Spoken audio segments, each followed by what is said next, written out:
வணக்கம் நண்பர்களே, இன்றைக்கி நம்ம சேனலில் எல்லா காயும் போட்டு ஒரு சாம்பார் செய்ய போகிறோம். எப்படி செய்கிறதுன்னு பார்க்கலாம். சாம்பாருக்கு தேவையான பருப்பு ஊற வச்சு வச்சுருக்கேன். பாசிப்பருப்பு, அது கூட பச்சை மிளகாய் நிறையா போட்டிருக்கேன், சின்ன வெங்காயம் போட்டிருக்கேன். இதெல்லாம் சேர்த்து நல்லா வேக வச்சு கடைஞ்சி எடுத்துக்கலாம். வெந்துருச்சு ஃப்ரெண்ட்ஸ், எடுத்து வச்சுருக்கேன். சாம்பாருக்கு தேவையான காய் பார்த்துக்கலாம். கொஞ்சமாக உருளைக்கிழங்கு கட் பண்ணி வச்சுருக்கேன், அவரைக்காய் கொஞ்சம், முருங்கைக்காய் கொஞ்சம், மாங்காய், கத்திரிக்காய், பச்சை மிளகாய், கொஞ்சமாக சின்ன வெங்காயம். தாளிக்கிறதுக்கு தக்காளி ஒரு 3 தக்காளி கட் பண்ணி வச்சுருக்கேன்.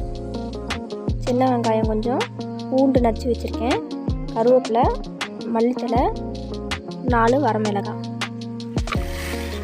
அடுப்பில் பாத்திரத்தை வச்சு பாத்திரம் நல்லா காஞ்சிடுச்சு. இப்போ எண்ணெய் ஊற்றிக்கலாம். நல்லா காஞ்சதும் கடுகு சேர்த்துக்கலாம். கடுகு நல்லா பொரிஞ்சதும் வரமிளகாய் சேர்த்துக்கலாம்.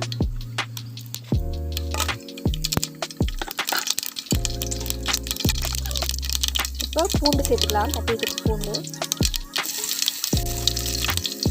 வெங்காயம் சேர்த்துக்கலாம்.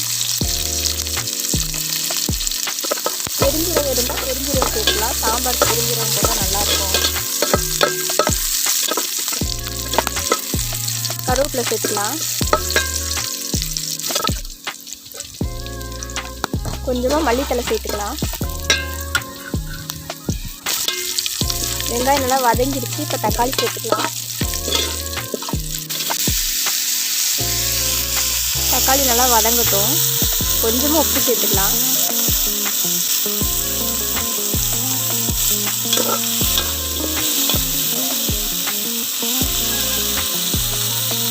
நல்லா வதங்கிடுச்சு.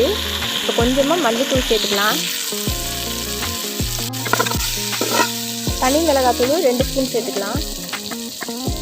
2 ஸ்பூன் மல்லித்தூள் சேர்த்துக்கலாம். இப்போ கட் பண்ணி வச்சுக்க காயெல்லாம் இதில் சேர்த்துக்கலாம்.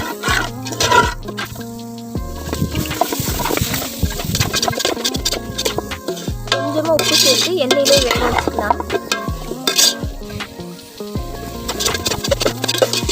காயெல்லாம் கொஞ்சம் வேகட்டும். காயெல்லாம் கொஞ்சம் வெந்துருச்சு. இப்போ வேக வச்சு வச்சுருக்க பருப்பை கூட சேர்த்துக்கலாம். காயெல்லாம் கொஞ்சம் வேகட்டும்.